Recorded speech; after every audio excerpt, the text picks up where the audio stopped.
get to fly.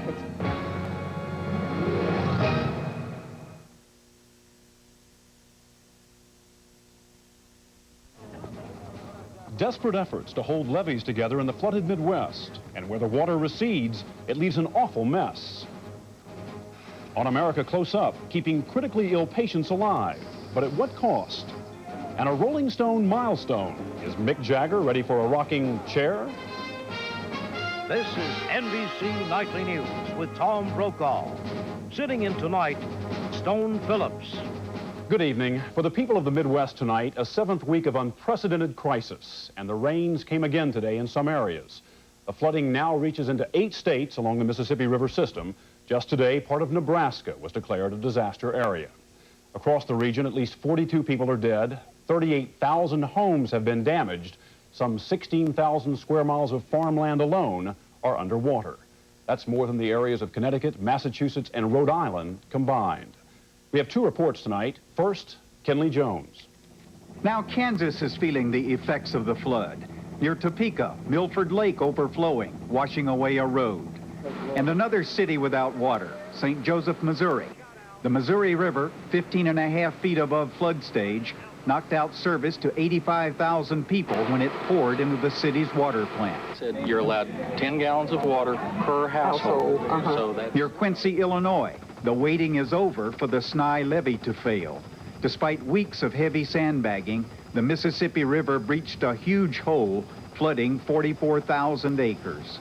If there is one place that typifies the woes of river towns right now, it is here, Prairie du Rocher, Illinois.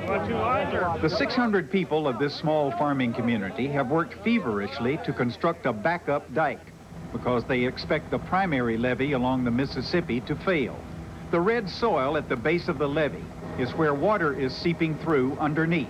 It could collapse at any moment, flooding thousands of acres of rich farmland as well as the town. That richness is why farmers like Don Elner continue to live here despite the risk.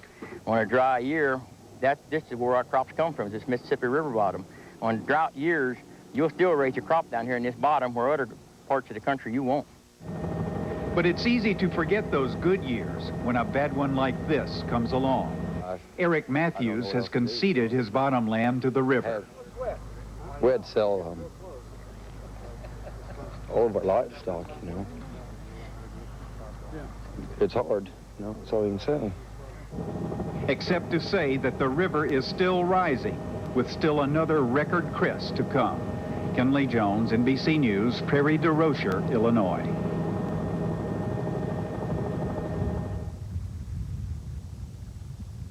This is Margaret Larson, 303 miles upriver in Davenport, Iowa. There's still plenty of the Mississippi River to go around, but water here is receding down 5 feet from its crest earlier this month.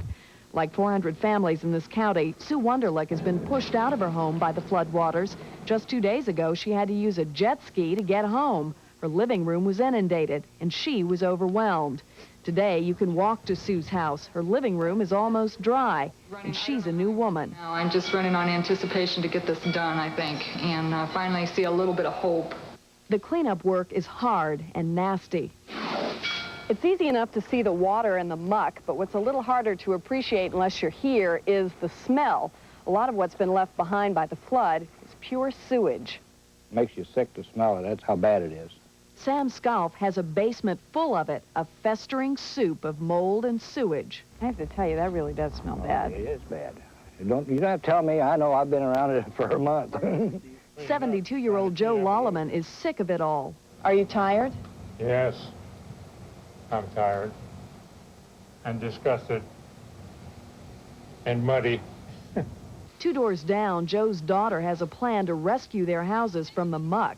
After we bleach the walls and the floor, we'll put ammonia down, and that's supposedly supposed to kill the fungus. The floods were slow. The cleanup will be slower.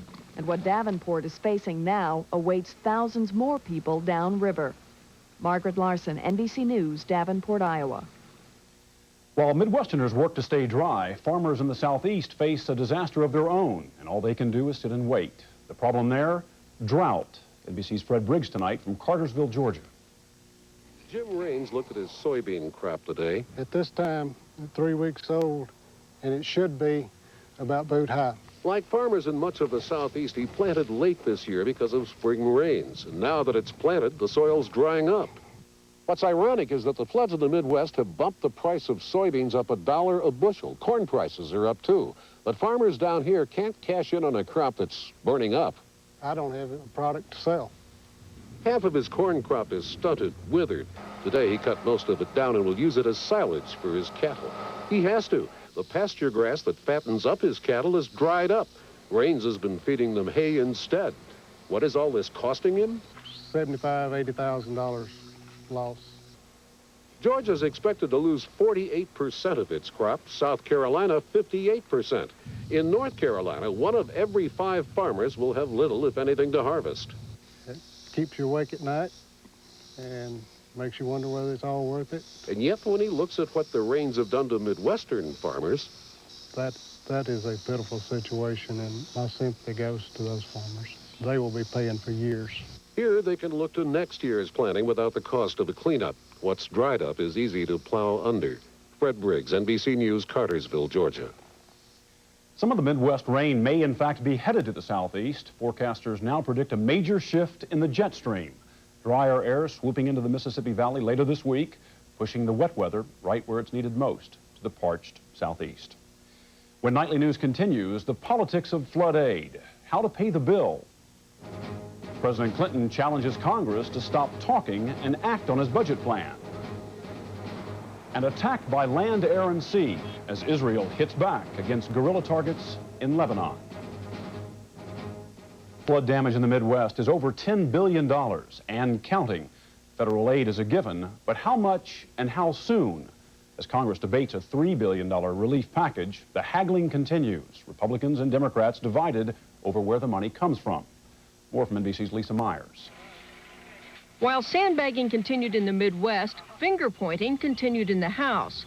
Republicans accused Democrats of being fiscally irresponsible. The technical rule in Washington is today is never the day to learn to pay for things.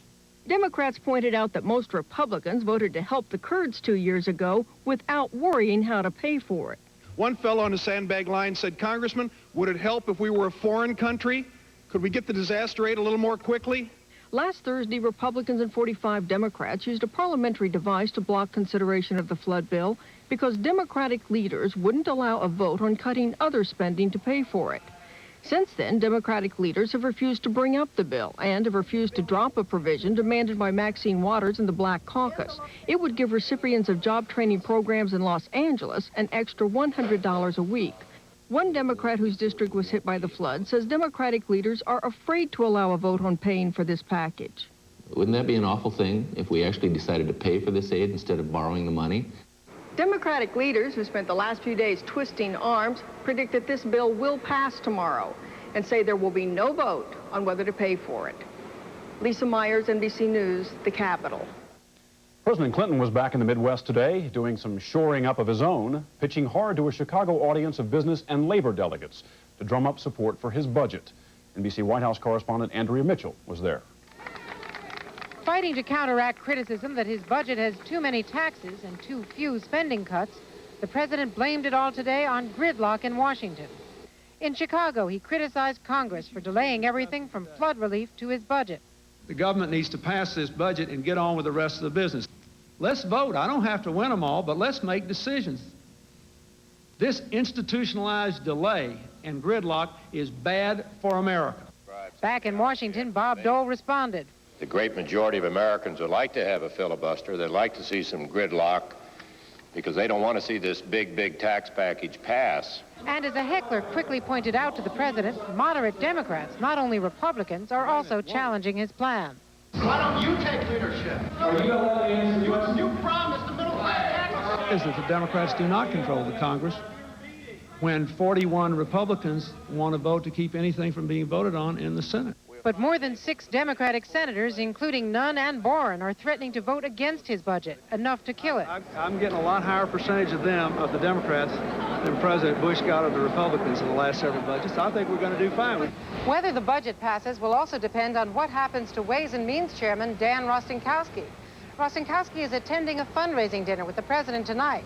and later flies back to Gridlock City on Air Force One. Andrea Mitchell, NBC News with the president in Chicago. In Los Angeles, smokers can still light up at mealtime in restaurants. A ban due to start today has been put on hold. Over the weekend, a coalition of restaurant owners backed by the tobacco industry filed more than 96,000 petition signatures against the new city ordinance. The petition could force the issue to a public vote next year. A big chemical spill near San Francisco today. A toxic cloud from a leaking railroad car sent at least 150 people to the hospital with burning eyes and breathing difficulties. Several major highways were closed. The leak took 4 hours to cap. On Wall Street today, another record as the Dow rose to an all-time high. Trading was heavy. When we come back, America Close Up. Doctors' high-tech tools can prolong life, but at what price? If you're taking the leading prescription medicines for asthma, ulcers, or high blood pressure, and you need a pain reliever, the one doctors recommend most is Tylenol. Not aspirin, not ibuprofen. Talk to your doctor about Tylenol. We could spend all day here. What if my diarrhea comes back?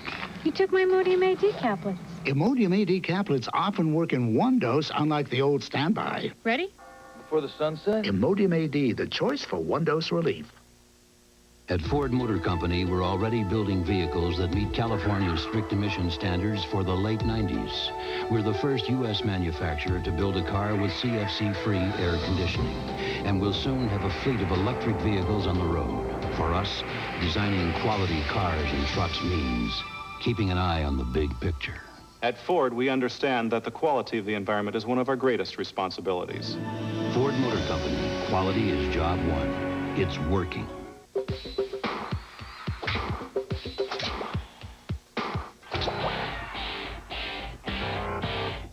You've got the power! You've got the power!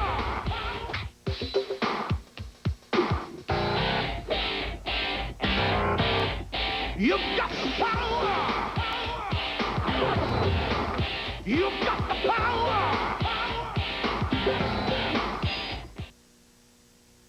America Close Up tonight. The problem of healthcare costs. Astronomical when medical technology is used to prolong the lives of the very young, the very old, and the terminally ill. Healthcare workers around the country struggle with this issue. NBC's Roger O'Neill reports on one team of doctors that has a possible solution. For 5 agonizing months, the Harkless family from Longmont, Colorado, saw what is called heroic medical care given to husband and father, Pete Harkless. When I was looking at my dad, I thought, what would I want if that was me laying there? The care was what the family wanted, demanded in a way, but Pete still died.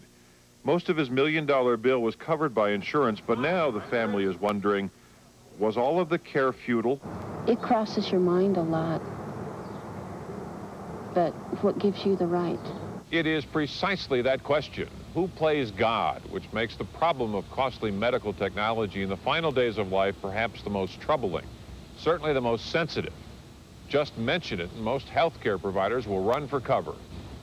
The National Leadership Commission on Healthcare has estimated $22 billion could be saved if what they called inappropriate and ineffective care was stopped. It is the very young and very old who disproportionately use so many healthcare dollars. 30% of Medicare, $180 billion a year, is spent on elderly patients who, despite the care, die within a year. Dr. Don Murphy of Presbyterian St. Luke's Hospital in Denver is part of a new 14-hospital effort here, searching for a solution to futile care. We're talking about care at the margins. We have to look at that care, those tests, those interventions that have a very little chance of helping the patient, whether it's restoring health, relieving symptoms, or whatever. Can we set some limits on ourselves? By ourselves, I mean the medical profession, the public, that we all can live with. As it is now, many doctors still believe their duty is to treat to the last gasp. Family members almost always think their dad can beat the odds, and hospitals shudder at the thought of being labeled the place that pulls the plug. Dr. Larry Schneiderman is a medical ethicist with the University of California, San Diego. In the old days, Patients would go to church and pray to God when they wanted a miracle. Now they go into the hospital and demand it of physicians. We have to reestablish a common sense notion that doctors can only do what nature allows them to do. We are not God. He is suggesting hospitals, doctors, and patients agree on a definition of futility. After 100 tries and 100 failures, then perhaps Dr. Schneiderman says a patient should receive comfort, but no more useless care. NBC News has been told the president's health care reform plan will not deal with futility. The subject is too sensitive. As it turns out, the best solution may be between doctor and patient. Increasingly, those kinds of end-of-life discussions are taking place. What did you specify in your living will? And any longer than a week, we figured what the heck's the use of living if you have to be on the machine.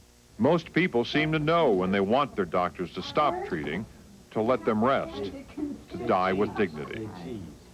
For America Close Up, Roger O'Neill, NBC News, Denver.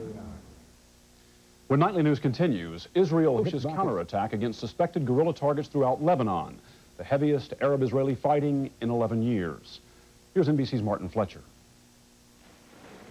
Israel's big guns pounded southern Lebanon all day. The aim of Israel's two-day-old attack by land, sea and air to take revenge for the deaths of 8 Israeli soldiers killed in Lebanon this month, and to stop Muslim fundamentalists from firing Katyusha rockets into Israel. But they're still coming. Over there, Katyusha fell there. 2 of them. Israel attacked across most of Lebanon, hitting military bases and political headquarters of the Palestinians and Muslim fundamentalist guerrillas. So far, the Israeli ground troops have stayed in their so-called security zone in southern Lebanon. Tens of thousands of Lebanese have fled their homes, warned by Israel they were living too close to guerrilla bases. Those who stayed paid the price. And Hezbollah sheikhs promised Israel would not frighten them into submission. At funerals, they promised to keep up their attacks on Israel. That brought a clear warning from Israel's prime minister. If there will be no tranquility and security to our towns and settlements along the Lebanese-Israeli border, the people in southern Lebanon will not be able to live in their places. Pressure's already beginning to grow on the government, with some members of the cabinet asking how long will the fighting continue in Lebanon. The bad memory here is of Lebanon 1982. Then the army went in for 3 days and stayed 3 years. They don't want that to happen again. Martin Fletcher, NBC News, Kiryat Shmona, Israel. The United Nations tonight is closer to combat in the civil war in Bosnia.